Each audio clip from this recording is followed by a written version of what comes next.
খবর শুনছেন প্রভাত সংবাদ চ্যানেল থেকে। আজ জানাবো পশ্চিমবঙ্গ দেশ ও বিশ্বের বাছাই করা গুরুত্বপূর্ণ 30টি তাজা সংবাদ। শুরুতেই জানিয়ে দেব সংবাদ শিরোনাম। শুভেন্দুকে দেখে জয় বাংলা স্লোগান, গাড়ি থেকে নেমে তীব্র প্রতিক্রিয়া বিজেপি প্রার্থীর, এতে কোনো লাভ হবে না। বাংলা দখলের লক্ষ্য বিজেপির, 2/3 সংখ্যাগরিষ্ঠতার দাবি তুলে বড় বার্তা সুকান্ত মজুমদারের। বিজেপি জিতলে কি মুখ্যমন্ত্রী শুভেন্দুই? ভবানীপুর নিয়ে প্রশ্নে দিলীপ ঘোষের কৌশলী ও স্পষ্ট জবাব। কেন্দ্রীয় বাহিনী নিয়ে বিতর্ক, বুথ প্রেসিডেন্টকে ভয় দেখানোর অভিযোগ বিজেপির, পাল্টা আক্রমণে তৃণমূল। ভোটার তালিকা নিয়ে সুপ্রিম কোর্টের নতুন নির্দেশে খুশি মমতা, রাজ্যে রাজনৈতিক তরজা তুঙ্গে। তৃণমূলের অন্দরেই বিদ্রোহ, হুমায়ুন আরাবুল সহ 5 নেতা দলের ফলাফলে বড় প্রভাব ফেলতে পারেন। ফর্ম 6 বিতর্কে উত্তাল বাংলা, তৃণমূলের অভিযোগে কড়া মন্তব্য সুপ্রিম কোর্টের, কমিশনের ব্যাখ্যা। মুসলিম হয়ে বিজেপি করায় জলবন্ধ, নন্দীগ্রামে রাকিবুলের বাড়িতে পৌঁছে মানবিক বার্তা শুভেন্দুর। বালিগঞ্জে প্রার্থী নিয়ে কংগ্রেসের তীব্র সংঘর্ষ, সোমেন পুত্রকে ঘিরে বিধান ভবনে উত্তেজনা, মোতায়েন বাহিনী। ভোট চাইতে গিয়ে বিতর্কে বিজেপি প্রার্থী, তৃণমূল নেতার বাড়িতে গিয়ে মন্তব্য ঘিরে রাজনৈতিক চর্চা তুঙ্গে। বাগদায় আমরা গরু ছাগল বাস করি, ক্ষোভে বিস্ফোরণ প্রবীণ বিজেপি নেতার, প্রার্থীকে আশীর্বাদ দিতে চাইতে গিয়ে বিতর্ক। শুভেন্দুকে মুখ্যমন্ত্রী মুখ হিসেবে মানতে নারাজ দিলীপ, দলের ভিতরে মতবিরোধ প্রকাশ্যে। 8ই এপ্রিল ভবানীপুরে মনোনয়ন জমা দেবেন মমতা, তৃণমূলের টানা 8 দিনের কর্মসূচি ঘোষণা। ভোটার ফর্ম বিতর্কে বিজেপির বিরুদ্ধে জালিয়াতির অভিযোগ, বীরভূমের সভা থেকে তীব্র আক্রমণ মমতার। বিহার ও বাংলার ভোটার তালিকায় একই নাম, প্রমাণ সামনে এনে বড় অভিযোগ তৃণমূলের। ইডির বড় সাফল্য, ব্যবসায়ীর বাড়ি থেকে কোটি টাকার নগদ ও সোনা উদ্ধার, আগ্নেয়াস্ত্র সহ ধৃত পাপ্পু। ভবানীপুরে জিতবে যে, সমর্থকদের স্লোগানে শুভেন্দুকেই মুখ্যমন্ত্রীর মুখ হিসেবে তুলে ধরা শুরু। বিজেপির বাংলা দখল স্বপ্নই থাকবে, পরের প্রজন্ম প্রস্তুত বলে আত্মবিশ্বাসী মমতা বন্দ্যোপাধ্যায়। ফর্ম 6 ইস্যুতে পাল্টা বিজেপি, অভিযোগ বাঙালি হিন্দুদের ভোটার তালিকায় নাম তুলতে বাধা দিচ্ছে শাসক দল। হলদিয়ায় রাজনৈতিক রদবদল, সিপিএম বিজেপি তৃণমূল, বিধায়িকার হ্যাট্রিক হবে কি, চর্চা তুঙ্গে।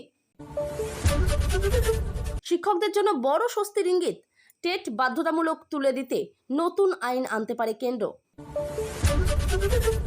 ভয়ঙ্কর নির্যাতন, চুরির সন্দেহে 5 ঘন্টা ফ্রিজারে বন্দি শিশু, চাঞ্চল্য রাজ্যে। MBA পড়ার খরচ জোগাতে কিডনি বিক্রি, তদন্তে ধরা পড়ল বড় চক্র, গ্রেপ্তার 5 চিকিৎসক। মমতাকে সরাসরি চ্যালেঞ্জ ওয়াইসির, মুসলিম ভোট ব্যাংকে বড় ভাঙনের আশঙ্কা তৈরি। কাশ্মীর দাওয়াই মন্তব্যে বিতর্কে শুভেন্দু, কেন্দ্রীয় বাহিনী নিয়ে মন্তব্যে রাজ্য রাজনীতিতে উত্তেজনা। ঘণ্টাখানেক রাজনৈতিক ইউটার্ন, তৃণমূল থেকে বিজেপিতে ফিরে এলেন এগরার প্রভাবশালী নেতা। পেট্রোল ডিজেলের দামে বড় বৃদ্ধি, প্রিমিয়াম পেট্রোলে লিটারে 11 টাকা পর্যন্ত বাড়ল দাম। লক্ষ্মীর ভান্ডার কেন শুরু, অভিষেকের পরিবারের প্রসঙ্গ টেনে আসলো, কারণ জানালেন মমতা। তৃণমূলের অন্দরে অন্তর্ঘাতের আশঙ্কা, গোঘাটের নির্মল মাঝির মন্তব্যে প্রকাশ্যে এলো দ্বন্দ্ব।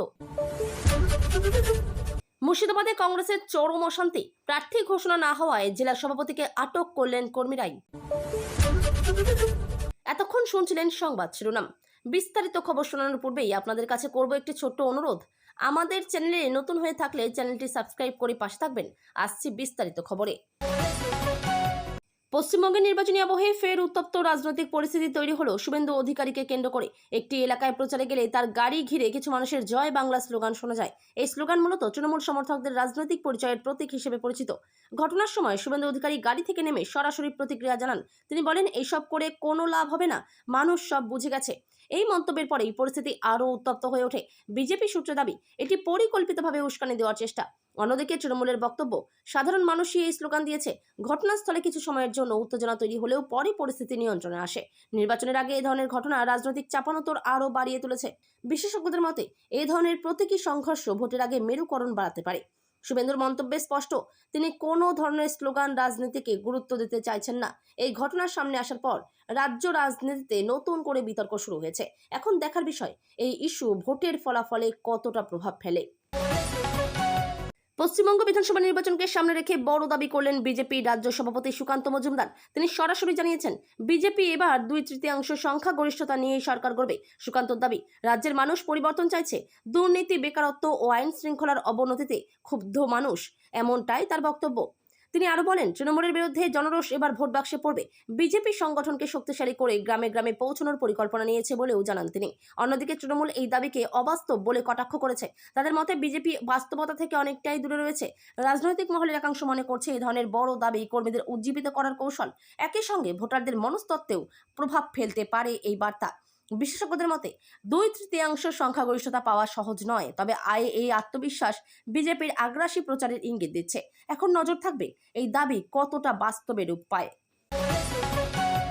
বিজেপি জিতলে মুখ্যমন্ত্রী কে হবেন? এই প্রশ্নে নতুন করে জল্পনা শুরু হয়েছে। শুভেন্দু অধিকারীর নাম সামনে আসতেই প্রতিক্রিয়া দেন দিলীপ ঘোষ। ভবানীপুর কেন্দ্র নিয়েও প্রশ্ন তোলা হয় সাংবাদিকদের পক্ষ থেকে। এই কেন্দ্র ঐতিহাসিকভাবে গুরুত্বপূর্ণ এবং রাজনৈতিকভাবে সংবেদনশীল। দিলীপ ঘোষ সরাসরি কোনো নাম ঘোষণা না করে কৌশলী জবাব দেন।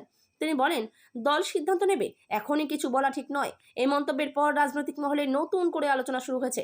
শুভেন্দু কি সত্যিই মুখ্যমন্ত্রী মুখ হতে পারেন? এই প্রশ্ন ঘুরছে। বিজেপির অন্দরেও এই নিয়ে মতভেদ রয়েছে বলে মনে করছেন বিশ্লেষকরা। কেউ কেউ মনে করছেন নির্বাচন পর্যন্ত এই প্রশ্ন খোলা রাখাই কৌশল। অন্যদিকে তৃণমূল এই ইস্যুতে বিজেপিকে কটাক্ষ করেছে। তাদের দাবি, বিজেপির ভিতরে নেতৃত্ব নিয়ে দ্বন্দ্ব রয়েছে। সব মিলিয়ে মুখ্যমন্ত্রী পদ নিয়ে জল্পনা ভোটের আগে আরও বাড়বে বলেই মনে করা হচ্ছে। নির্বাচন ঘিরে কেন্দ্রীয় বাহিনীর ভূমিকা নিয়ে নতুন বিতর্ক তৈরি হয়েছে। এক বিজেপি প্রার্থী অভিযোগ করেছেন, কেন্দ্রীয় বাহিনী তাদের বুথ প্রেসিডেন্টকে ভয় দেখাচ্ছে। এই অভিযোগ সামনে আসতে রাজনৈতিক মহলে চাঞ্চল্য ছড়ায়। বিজেপির দাবি, নিরপেক্ষ নির্বাচন নিশ্চিত করতে গিয়ে উল্টে চাপ তৈরি করা হচ্ছে। অন্যদিকে তৃণমূল এই অভিযোগ সম্পূর্ণ ভিত্তিহীন বলে উড়িয়ে দিয়েছে। তাদের মতে বিজেপি ভোটের আগে নাটক করছে। নির্বাচন কমিশনের ভূমিকা নিয়েও প্রশ্ন উঠতে শুরু করেছে। কেন্দ্রীয় বাহিনী আদৌ নিরপেক্ষভাবে কাজ করছে কিনা তা নিয়েও বিতর্ক। বিশেষজ্ঞদের মতে এই ধরনের অভিযোগ ভোটের আগে সাধারণ বিষয়, তবে এতে ভোটারদের মধ্যে বিভ্রান্তি তৈরি হতে পারে। আইন শৃঙ্খলা বজায় রাখতে প্রশাসনকে আরও সতর্ক থাকতে হবে বলেও মত দিয়েছেন অনেকে। সব মিলিয়ে কেন্দ্রীয় বাহিনীকে ঘিরে এই বিতর্ক নির্বাচনের অন্যতম বড় ইস্যু হয়ে উঠতে পারে। ভোটের আগে ভোটার তালিকা নিয়ে বড় নির্দেশ দিল সুপ্রিম কোর্ট। নাম বাদ সংক্রান্ত অভিযোগে ট্রাইব্যুনালকে নতুনভাবে বিষয়টি খতিয়ে দেখার নির্দেশ দেওয়া হয়েছে। এই নির্দেশকে স্বাগত জানিয়েছেন মুখ্যমন্ত্রী মমতা বন্দ্যোপাধ্যায়। তিনি জানিয়েছেন, আমরা খুশি, এতে সাধারণ মানুষ উপকৃত হবে। তৃণমূলের দাবি, অনেক নিরীহ মানুষের নাম অন্যায়ভাবে বাদ দেওয়া হচ্ছিল। এই নতুন নির্দেশে সেই সমস্যার সমাধান হতে পারে বলে মনে করা হচ্ছে। অন্যদিকে বিরোধীদের দাবি, এটি রাজনৈতিক চাপ তৈরি করার কৌশল। বিজেপির অভিযোগ, তৃণমূল ভোটার তালিকা নিয়ন্ত্রণ করতে চাইছে। আইন বিশেষজ্ঞদের মতে আদালতের এই নির্দেশ অত্যন্ত গুরুত্বপূর্ণ। এতে ভোটারদের অধিকার রক্ষায় নতুন দিশা মিলতে পারে। নির্বাচনের আগে এই বিষয়টি বড় ইস্যু হয়ে উঠতে পারে বলেই মত রাজনৈতিক মহলের। এখন দেখার, ট্রাইব্যুনাল কিভাবে এই নির্দেশ কার্যকর করে। তৃণমূল কংগ্রেসের ভিতরে বিদ্রোহের সুর ক্রমশ জোরালো হচ্ছে। হুমায়ুন কবির, আরাবুল ইসলাম সহ একাধিক নেতার নাম সামনে এসেছে। এই নেতারা দলের বিরুদ্ধে ক্ষোভ প্রকাশ করেছেন বলে জানা যাচ্ছে। কেউ টিকিট না পাওয়ায় অসন্তুষ্ট, কেউ আবার সংগঠন নিয়ে প্রশ্ন তুলেছেন। রাজনৈতিক বিশ্লেষকদের মতে এই বিদ্রোহ তৃণমূলের জন্য বড় চ্যালেঞ্জ হতে পারে। ভোটের সময় এই নেতারা বিরোধীদের সাহায্য করতে পারেন বলেও আশঙ্কা। তৃণমূল অবশ্য বিষয়টিকে গুরুত্ব দিতে নারাজ। তাদের দাবি, দলের শৃঙ্খলা বজায় আছে এবং সমস্যা মিটে যাবে। বিজেপি এই ইস্যুতে তৃণমূলকে আক্রমণ করেছে। তাদের মতে দলের ভেতরে ভাঙন শুরু হয়ে গেছে। এই বিদ্রোহ কতটা প্রভাব ফেলবে নির্বাচনে তা নিয়েই এখন জোর আলোচনা চলছে। ভোটার তালিকায় নাম তোলার ফর্ম 6 নিয়ে নতুন করে বিতর্ক শুরু হয়েছে। তৃণমূল অভিযোগ করেছে, দিস্তা ফর্ম জমা পড়ে অনিয়ম করা হচ্ছে। এই অভিযোগের প্রেক্ষিতে সুপ্রিম কোর্ট কড়া মন্তব্য করেছে। আদালত নির্বাচন কমিশনের কাছে বিস্তারিত ব্যাখ্যা চেয়েছে। নির্বাচন কমিশন জানিয়েছে সমস্ত প্রক্রিয়া নিয়ম মেনে হচ্ছে। তাদের মতে অভিযোগগুলোর যথেষ্ট প্রমাণ নেই। তৃণমূলের দাবি, এর পেছনে বড় চক্রান্ত রয়েছে। বিজেপি অবশ্য এই অভিযোগ সম্পূর্ণ অস্বীকার করেছে। বিশেষজ্ঞদের মতে ভোটার তালিকা নিয়ে এই বিতর্ক অত্যন্ত সংবেদনশীল। এটি সরাসরি নির্বাচনের ফলাফলে প্রভাব ফেলতে পারে। এই ইস্যুতে আদালতের নজরদারি পরিস্থিতিকে আরও গুরুত্বপূর্ণ করে তুলছে। কংগ্রেসের ভিতরে প্রার্থী ঘোষণা নিয়ে তীব্র সংঘর্ষের ঘটনা সামনে এসেছে। সোমেন মিত্রের ছেলেকে বালিগঞ্জ থেকে প্রার্থী করা নিয়ে বিতর্ক শুরু হয়। বিধান ভবনের ভিতরে দুই পক্ষের মধ্যে উত্তেজনা চরমে ওঠে। পরিস্থিতি সামাল দিতে কেন্দ্রীয় বাহিনী মোতায়েন করা হয়। কংগ্রেসের একাংশ এই সিদ্ধান্তের বিরোধিতা করছে। তাদের দাবি, দলীয় গণতন্ত্র মানা হয়নি। অন্যদিকে সমর্থকরা বলছেন এটি সঠিক সিদ্ধান্ত।